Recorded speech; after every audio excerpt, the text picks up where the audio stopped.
Assalamualaikum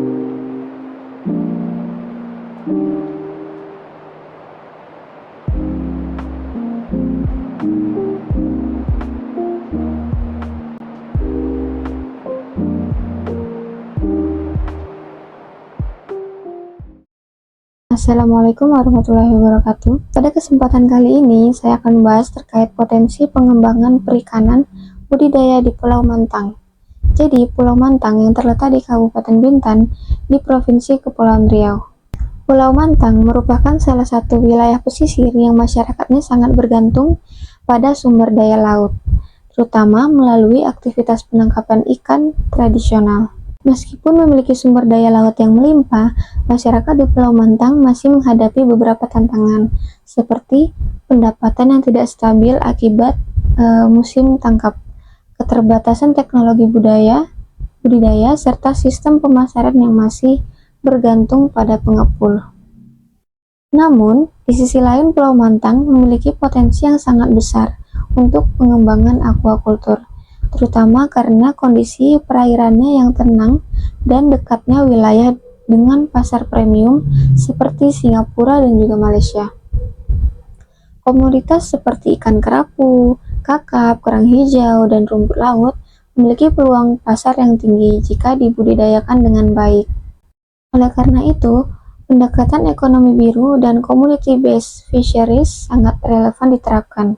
Konsep ini tidak hanya fokus pada peningkatan produksi dan pertumbuhan ekonomi, tapi juga memastikan keberlanjutan lingkungan, keadilan distribusi manfaat, serta peningkatan kesejahteraan masyarakat lokal. Dengan pendekatan ini, pengembangan sektor aquaculture di Pulau Mantang diharapkan dapat memberikan nilai ekonomis sekaligus memperkuat identitas sosial budaya masyarakat pesisir sebagai dari blue communities.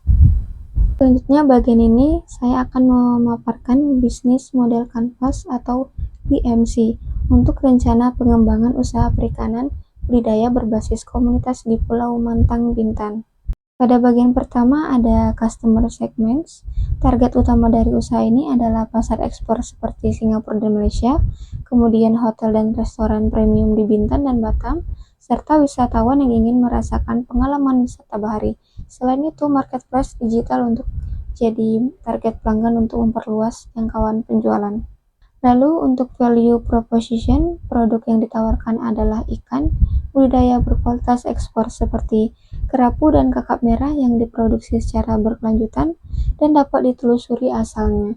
Nilai tambah dari usaha ini adalah bahwa produk berasal dari masyarakat dan dikelola melalui koperasi sehingga memberikan dampak sosial yang nyata bagi kesejahteraan lokal. Selanjutnya pada bagian channels, distribusi dilakukan melalui koperasi nelayan sebagai pusat pemasaran, e-commerce, serta kemitraan dengan resort dan restoran. Wisata edukasi kelautan juga menjadi jalur pemasaran langsung kepada wisatawan. Untuk customer relationship, hubungan dengan pelanggan dibangun melalui kontrak pasokan jangka panjang, penggunaan sistem traceability dengan QR code, serta edukasi melalui wisata aquaculture sehingga kepercayaan dan transparansi dapat terjaga. Selanjutnya pada bagian revenue streams, sumber pendapatan berasal dari penjualan ikan segar, produk olahan seperti filet dan ikan asap, penjualan benih, serta paket wisata edukasi. Berikutnya ada key resources, meliputi perairan Pulau Mantang yang masih alami, keramba jaring apung, cold storage, serta koperasi sebagai lembaga tata kelola. Untuk key activities, kegiatan utama mencangkup pembenihan budidaya, panen pengolahan pasca panen, pemasaran digital, dan pelatihan peningkatan kapasitas masyarakat. Pada bagian key partners, mitra kolaborasi terdiri dari pemerintah daerah, eksportir melalui pariwisata Bintan, serta universitas dan lembaga pendamping. Dan yang terakhir ada cost structure. Biaya yang dikeluarkan meliputi pembelian benih, pakan operasional keramba, logistik rantai dingin, sertifikat mutu, dan juga kegiatan pelatihan.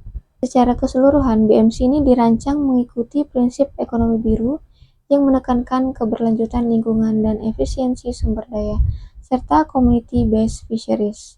yang memastikan bahwa masyarakat lokal adalah pihak mengelola, memiliki, dan menerima manfaat utama dari usaha ini. Selanjutnya saya akan menjelaskan analisis SWOT terkait potensi pengembangan wisata di Pulau Mantang. Yang pertama kita mulai dari strength atau kekuatan yang dimiliki oleh Pulau Mantang. Jadi, Pulau Mantang ini memiliki komunitas nelayan yang solid dan berpengalaman.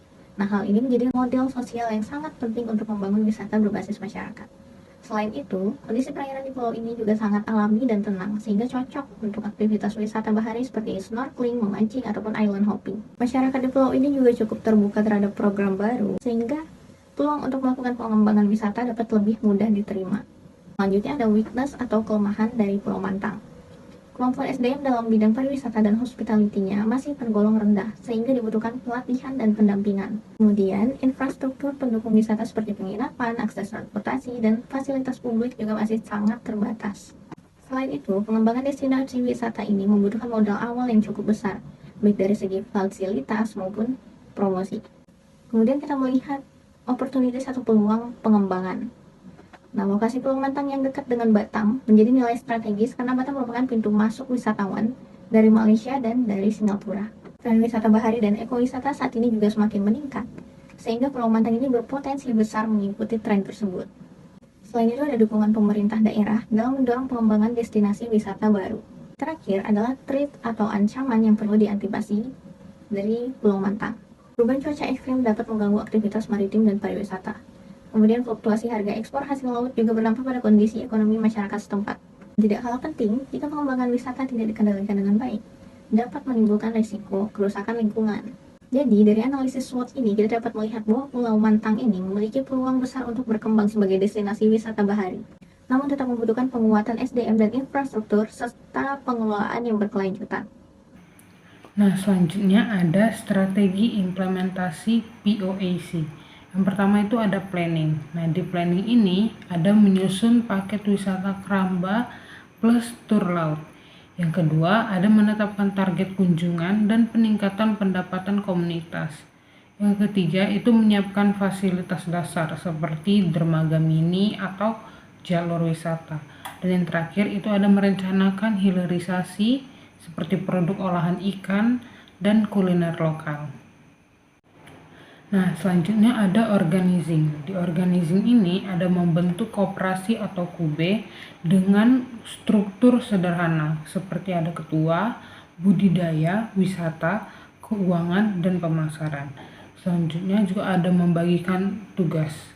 Kayak nelayan itu edukasi budaya, pemuda itu pemandu dan digital marketing, IRT itu seperti produk olahan.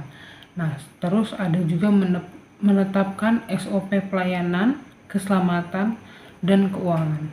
Selanjutnya itu ada actuating, di mana kita dapat memulai kunjungan wisata perdana di area keramba, terus melakukan pelatihan singkat seperti hospitality, pemasaran digital, dan juga keselamatan laut, dan dapat membuat media sosial desa wisata dan bekerja sama dengan agen wisata di Batam. Nah, yang terakhir ada controlling. Di controlling ini kita dapat mengecek kualitas layanan dan keamanan wisata tiap minggu, terus bisa memonitoring kondisi ikan dan kebersihan area wisata, terus dapat laporan keuangan koperasi secara transparan setiap bulannya, dan yang terakhir itu ada evaluasi target kunjungan dan pendapatan secara berkala. Bagian terakhir dari pembahasan ini adalah ringkasan kelayakan proyek. Proyek ekowisata berbasis budidaya laut di Pulau Mantang layak dijalankan karena beberapa alasan. Yang pertama, komunitas nelayan solid dan memiliki pengalaman budidaya. Yang kedua, perairan alami dan tenang, cocok untuk wisata dan edukasi. Yang ketiga, dekat dengan Batam sebagai pintu masuk wisatawan Singapura dan juga Malaysia. Yang selanjutnya, tren wisata bahari meningkat dan didukung pemerintah lokal. Dan yang terakhir, biaya pengembangan relatif rendah dibandingkan dengan potensi pendapatannya. Secara keseluruhan, proyek ini memiliki resiko rendah menengah dan manfaat sosial yang tinggi, sehingga sangat layak untuk dijalankan oleh komunitas. Selanjutnya kita akan membahas tentang implikasi triple bottom line. Nah, pada implikasi triple bottom line ini terdapat 3 bagian. Yang pertama profit, yang kedua planet, dan yang terakhir adalah people.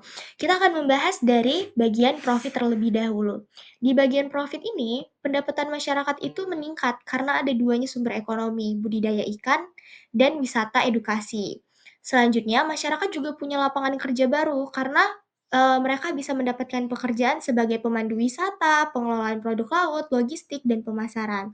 Yang terakhir itu produk olahan seperti ikan kering, kerupuk ikan, atau kuliner khas sekitar yang memberikan nilai tambah yang membuat pendapatan mereka tuh lebih tinggi dan stabil. Artinya, program ini mengubah ekonomi desa dari musiman menjadi lebih stabil dan beragam. Yang kedua, kita akan membahas tentang planet atau kelestarian lingkungan.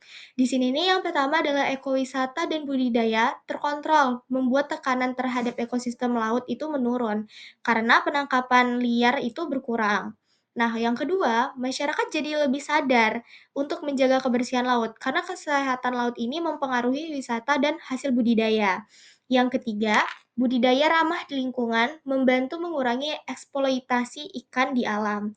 Artinya, laut tetap sehat dan ikut menjaga keberlangsungan ekonomi secara jangka panjang. Nah, bagian terakhir yaitu people atau kesejahteraan sosial. Di sini nih skill warga itu meningkat dari hospitality atau pelayanan wisata, lalu digital marketing, pengelolaan hasil laut, pendapatan keluarga bisa naik secara menyeluruh. Lalu, koperasi membuat masyarakat lebih kompak dan transparan dalam mengelola uang dan aset. Artinya, kualitas hidup masyarakat naik dan komunitas menjadi lebih kuat lagi. Nah, yang menjadi topik pembahasan terakhir kita kali ini adalah dampak terhadap Blue Communities dan Blue Justice. Pada Blue Communities, masyarakat menjadi pelaku utama, bukan hanya penonton lagi. Seluruh aktivitas seperti budidaya, wisata, edukasi, pemasaran dikelola secara langsung oleh warga lokal. Lalu mereka bukan lagi bergantung pada tengkulak atau investor luar. Semua keputusan dilakukan secara partisipatif melalui koperasi. Yang kedua itu, pendapatan mereka lebih stabil dan tidak lagi tergantung dengan musim, karena ada banyaknya sumber penghasilan dari budidaya, wisata, produk olahan, bibit, dan lain sebagainya. Dan juga masyarakat tidak terjebak lagi dalam risiko musim angin atau peceklik. Nah, artinya masyarakat menjadi kuat, mandiri, dan berdaya. Lalu selanjutnya akan kita bahas adalah tentang Blue Justice.